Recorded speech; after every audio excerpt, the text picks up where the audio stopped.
ॐ भूर्भुवस्वः तत्सवितुर्वरेण्यं भर्गो देवस्य धीमहि धियो यो नः प्रचोदयात्। उस प्राण स्वरूप दुखनाशक सुख स्वरूप श्रेष्ठ तेजस्वी पापनाशक देव स्वरूप परमात्मा को हम अपनी अंतरात्मा में धारण करें। वह परमात्मा हमारी बुद्धि को सतमार्ग की ओर प्रेरित करे। भाइयों बहनों, जय श्री राम, जय गुरुदेव, जय माँ आदिशक्ति। आप भाइयों बहनों की साधना से संबंधित जिज्ञासाओं का समाधान करते हुए मैं प्रथम जिज्ञासा सम्मिलित कर रहा हूँ।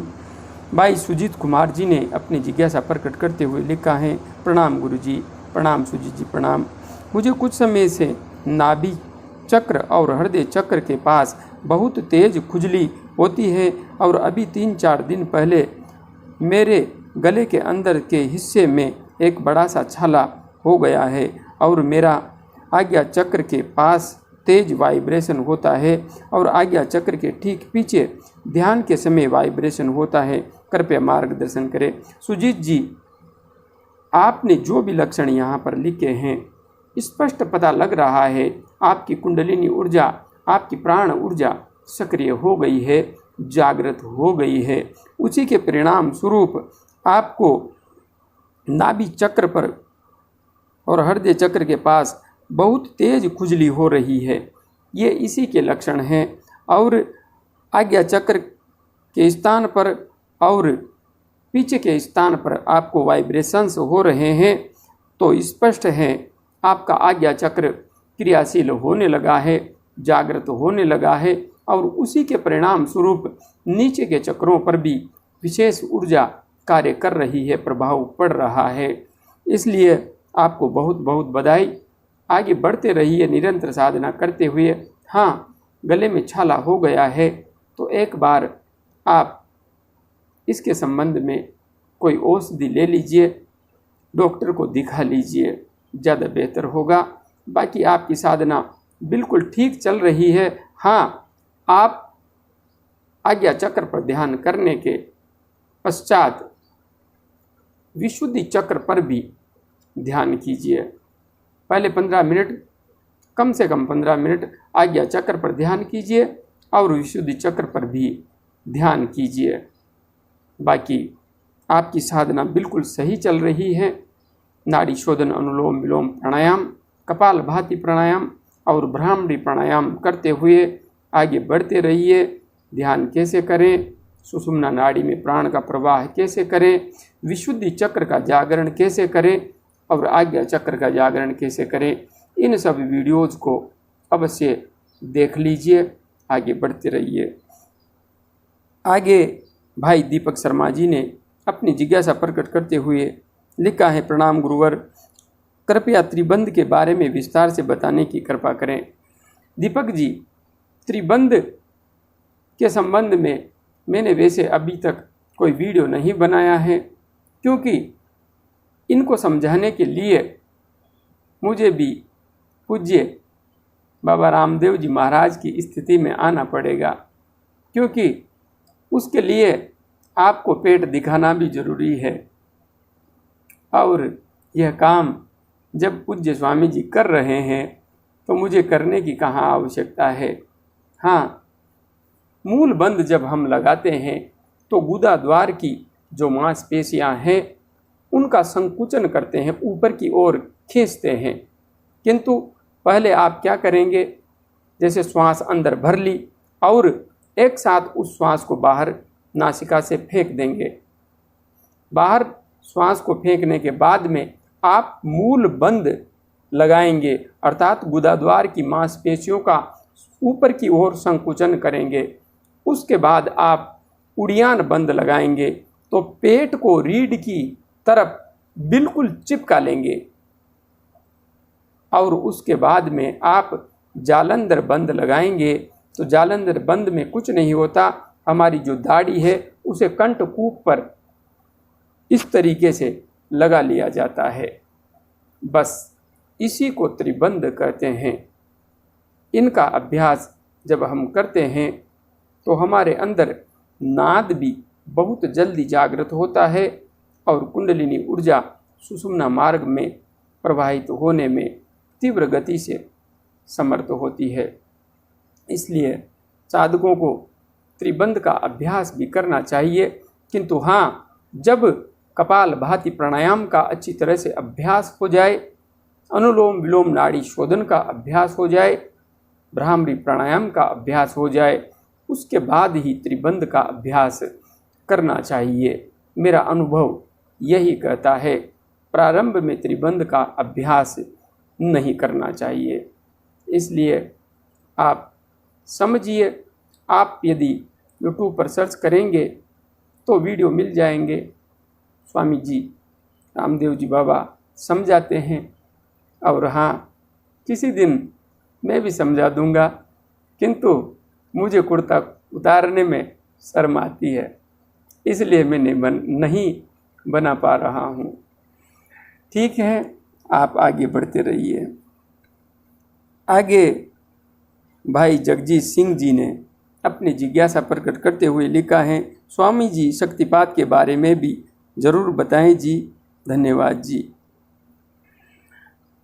जगजीत जी, शक्तिपात के संबंध में मैंने वीडियो बना रखा है, यदि आप सर्च करेंगे तो वह वीडियो आपको मिल जाएगा। यहाँ पर सिर्फ इतना ही कहूँगा, हाँ, एक योग्य गुरु शक्तिपात कर सकता है। जिस प्रकार से एक धनी व्यक्ति किसी गरीब को धन दे सकता है, उसी प्रकार से योगियों का तप ही उनकी शक्ति है और वे अपने संकल्प से शक्ति का संचार साधकों में कर सकते हैं। यहाँ कोई भी असंभव प्रक्रिया नहीं है, यह सहज प्रक्रिया है, ऐसा होता है। किंतु हाँ, शक्तिपात किस पे करना है और किस पे नहीं, यह योग्य गुरु को पहले अच्छी तरह से जांच लेना आवश्यक होता है, वरना गुरु को उसका दुष्परिणाम निश्चित रूप से भोगना पड़ता है। इसलिए शक्तिपात तो होता है, संभव है। और हाँ, आप यदि मुझसे यह उम्मीद रखते हैं कि मैं शक्तिपात करूं, तो बिल्कुल मत रखिए। मैं मांगने वालों पर शक्तिपात कभी नहीं करता हूं और कभी करूंगा भी नहीं। मैं स्वयं इस बात का निर्धारण करूंगा कि किस पर शक्तिपात करना है, और जिस पर करूंगा उसको पता भी नहीं चलेगा कि मैंने कब उस पर शक्तिपात कर दिया। हाँ, उसकी साधना की गति अत्यंत तीव्र हो जाएगी और उसे पता भी नहीं चलेगा। और हाँ, इसके लिए किसी को मेरे पास आने की ज़रूरत भी नहीं है, क्योंकि शक्ति तो मोबाइल की तरंगों के जैसे ही है। शक्ति को तो कहीं पर भी पहुंचाया जा सकता है, इसलिए मेरे पास आने की भी किसी को कोई आवश्यकता नहीं है।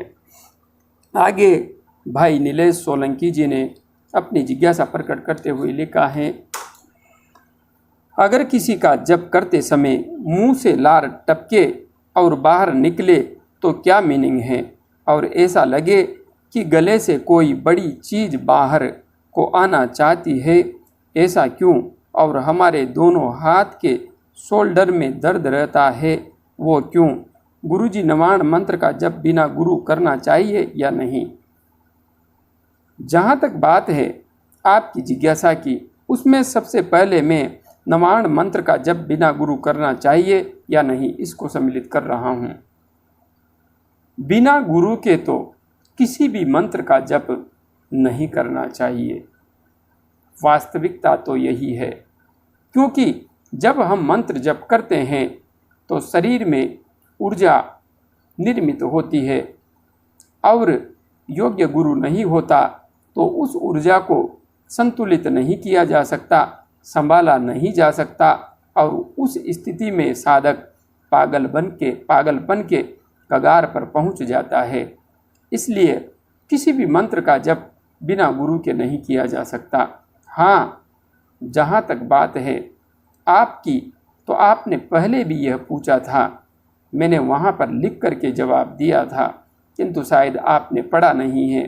आप सबसे मेरा निवेदन है, सिर्फ वीडियो के भरोसे नहीं रहें। मैं लिखकर भी जवाब देता हूँ, क्योंकि आप सबकी जिज्ञासाओं को मैं वीडियो में सम्मिलित कर पाने में असमर्थ रहता हूँ। यदि सबकी जिज्ञासाओं को मैं वीडियो में सम्मिलित करूँगा तो वीडियो कम से कम 30 से 45 मिनट के बीच का होगा। और हाँ, हो सकता है इतने में भी सबकी जिज्ञासाएं सम्मिलित नहीं हो पाएँ। इसलिए आप जहाँ पर जिज्ञासा प्रकट करते हैं वहाँ पर भी अवश्य देखें कि मेरी जिज्ञासा को सम्मिलित किया गया है या नहीं। तो यहाँ पर आगे आपने लिखा है कि अगर किसी का जप करते समय मुंह से लार टपके और बाहर निकले तो क्या मीनिंग है। मुंह से यदि लार टपक रही है और बाहर निकल रही है तो इसका अर्थ तो यही है कि लार ग्रंथियों में कोई न कोई समस्या है। इसके लिए तो डॉक्टर को दिखा लेना चाहिए, क्योंकि अमृत का स्राव इतना अधिक नहीं होता कि वह मुंह से बाहर निकले। और हाँ, यदि आपको लार अधिक आ रही है तो आपको उसे निगल लेना चाहिए पेट के अंदर, और ऐसा लगे कि गले से कोई बड़ी चीज़ बाहर को आना चाहती है। गले से कोई बड़ी चीज़ बाहर आना चाहती है। सिर्फ ध्यान करते हुए यदि आपको ऐसा लग रहा है तो इसका तो स्पष्ट अर्थ है कि आपका प्राण विशुद्धि चक्र तक पहुंच चुका है। ध्यान करते हुए विशुद्धि चक्र पर जब प्राण पहुंच जाता है तभी ऐसा दबाव पड़ता है। तो आप यदि ध्यान करते हुए ऐसा अनुभव करते हैं तो प्राण आपका विशुद्धि चक्र तक पहुंच गया है। ऐसा क्यों? और हमारे दोनों हाथ के शोल्डर में दर्द रहता है। जहाँ तक बात है ऐसा क्यों, तो मैंने बता दिया है कि जब प्राण विशुद्धि चक्र पर पहुँचता है तो ऐसा महसूस होता है। और दोनों हाथ के शोल्डर में दर्द रहता है। ये जो दर्द आपको हो रहा है, इसके लिए आप ध्यान में बैठने से पूर्व सामान्य व्यायाम अवश्य कीजिए। कुछ आसनों का अभ्यास अवश्य कीजिए, जिससे कि नाड़ियों में सक्रियता आए। बाकी कोई विशेष बात नहीं है।